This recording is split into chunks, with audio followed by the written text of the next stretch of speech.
नमस्कार। Chief election commissioner साहब, आपको बहुत बहुत बधाई कि आपने चुनाव बड़े शांतिपूर्वक ढंग से इस देश में करवा लिए। मगर कुछ जगह बहुत गलतियां हुई हैं, उस गलती को सुधारने का आपके पास कोई साधन है या नहीं, मैं नहीं समझ पाता। मैं डॉक्टर चंद्रपाल बोल रहा हूँ, आईएएस, 36 साल आईएएस रहा हूँ, तमाम इलेक्शन कराए और ख़ुद भी इलेक्शन पिछले 4 साल से मैं 4 बार से आगरा से कंस्टिट्यूंसी से लड़ा हूँ। हर बार जो है वही एक प्रॉब्लम आती है कि एक है यहाँ पर कैंडिडेट जो एसपी सिंह बघेल, वो बघेल गड़रिया कहते थे, बैकवर्ड में आते थे। सबसे पहला सर्टिफिकेट उसने ठाकुर का लिया, फिर उसके बाद और मौका मिला तो ओबीसी बन गया, ओबीसी के बाद और ओबीसी बन गया, यानी 3-4 बार वो एमपी बन चुका है डिफरेंट ओबीसी के नाम से। मगर अंत में उसने एक शेड्यूल कास्ट का सर्टिफिकेट पकड़ा लिया, कहता है कि मैं धनगर हूँ, और धनगर जो है शेड्यूल कास्ट में आते नहीं हैं, लिस्ट में है नहीं, ये बैकवर्ड ओबीसी वगैरह में आते हैं। तो धांगड़ है जो उसकी बनारस की तरफ, मिर्ज़ापुर की तरफ रहता है, दैट वो कम्युनिटी है, उसके यहाँ से कोई लेना देना नहीं है, मगर हमेशा वो धनगर के नाम से सर्टिफिकेट प्रस्तुत करता है और शेड्यूल कास्ट सर्टिफिकेट ले लेता है, फर्जी धमका के इधर से उधर से। रिसोर्सफुल तो है ही, तो इसलिए वो सर्टिफिकेट लेकर के बैठे हैं। पिछले इलेक्शन से में जब लड़े थे तब भी हमने ये कहा था कि ये आपत्तिजनक है, एक आदमी इतनी जातें कैसे ले सकता है। ये एक आदमी एक ही जात का रहता है, क्योंकि देश में धर्म बदला जा सकता है, जात नहीं बदली जा सकती। तो ये जात क्यों बार बार बदलते हैं, और इलेक्शन कमीशन पे इतना दबाव डाला जाता है, स्पेशली जो लोकल स्थानीय जो वो हैं कलेक्टर वगैरह, और जानबूझ के डाला जाता है बाई रूलिंग पार्टी के लोगों द्वारा, कि अंततः उसको फ़ायदा है उनको, क्योंकि एक ओबीसी जो है शेड्यूल कास्ट की जगह ले रहा है तो अच्छी बात है, क्योंकि जनरली जो शेड्यूल कास्ट के खिलाफ है, आरक्षण के खिलाफ है, तो इसीलिए ये सब तमाशा होता है। तो पिछले साल वो लड़ा, पिछले बार 2019 में, और 19 के इलेक्शन में यही बात सामने आई, और सामने की बात को देख करके हमने इसे आपत्ति की सब जगह, और सबको लिखा, आपको भी लिखा, सबको लिखा, यानी प्रेसिडेंट ऑफ इंडिया तक को लिखा, और वहाँ वाइस प्रेसिडेंट के तक को लिखा। कहा क्या, प्रेसिडेंट ऑफ इंडिया के बिना अप्रूवल के लिस्ट कोई इंक्लूड नहीं हो सकता, कोई न सम्मिलित किया जा सकता है, न डिलीशन किया जाता है। ये किसी ने गलती से किया है, और वो भी इसमें बहुत बड़ा रिश्वत का मामला रहा है, जिसने कि बैकवर्ड को शेड्यूल कास्ट बना दिया है, और शेड्यूल कास्ट के नाम से वो लास्ट मोमेंट में दिखाता है कि साहब ये सर्टिफिकेट है हमारे पास, तो सर्टिफिकेट से साहब तहसीलदार साहब बुला लेता है लास्ट में कि तहसीलदार साहब है ये, आर जो तहसीलदार साहब कह रहे हैं यही है कि हाँ हमारे द्वारा जारी हुआ है। मगर उसके बाद जात के नाम से हमने इसको बात को लिया था, सोशल जस्टिस एम्पावरमेंट जो गवर्नर कर्नाटका है इस समय, उनसे ये कहा था, उन्होंने फ्लोर ऑफ द हाउस पर बोला था कि कोई इस तरह की जात शेड्यूल कास्ट में नहीं हो सकती, और शेड्यूल कास्ट की कोई भी जात बिना पार्लियामेंट के, बिना प्रेसिडेंट ऑफ इंडिया के सम्मिलित नहीं हो सकती।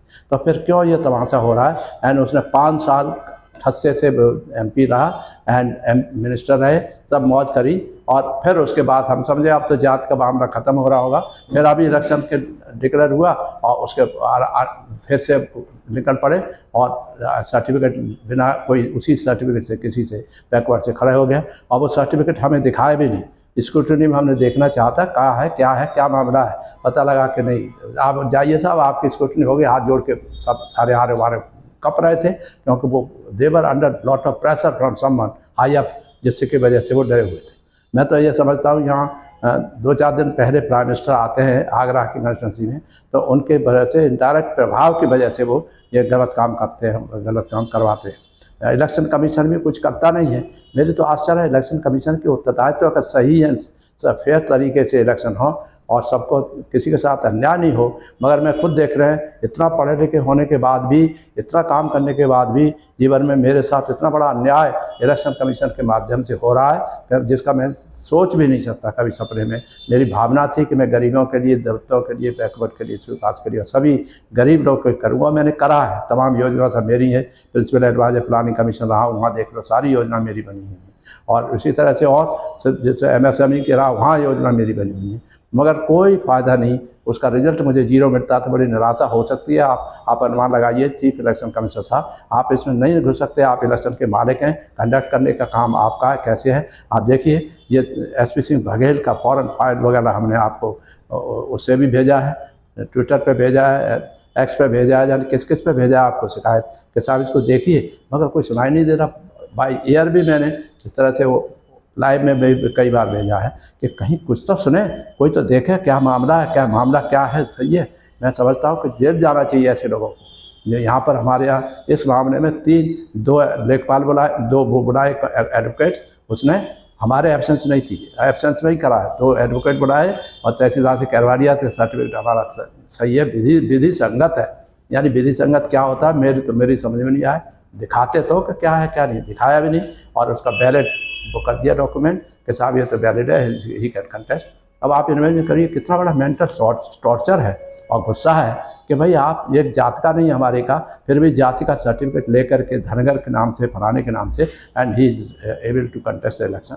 ये तो बहुत बड़ा घोर अन्याय है। इसलिए मैंने आज सोचा कि आपसे मौके के रूप में कहूँ, और मैं समझता हूँ कि आपका कोई न कोई इसे सुन रहा होगा, और सुनने के बाद कर्मचारी अधिकारी से कृपा करके इसमें फ़ौरन कार्रवाई करिए और रुकवाइए इसको, जितना भी है। नहीं हम तो बाइकाट करेंगे इलेक्शन का, कि हमें इसका कोई लेना देना नहीं है। जो अपने परिश्रम कर लिया सब बेकार करेगा, पैसा खर्च होगा सब बेकार है, क्योंकि अल्टीमेटली उसी को जीतना है, क्योंकि उसके अंडर प्रभाव है, तो हर एक का उसके ऊपर दबाव है।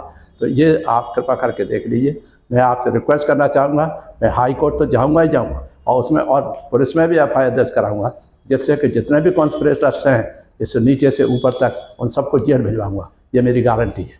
जय भीम, नमस्कार और जय गुरु।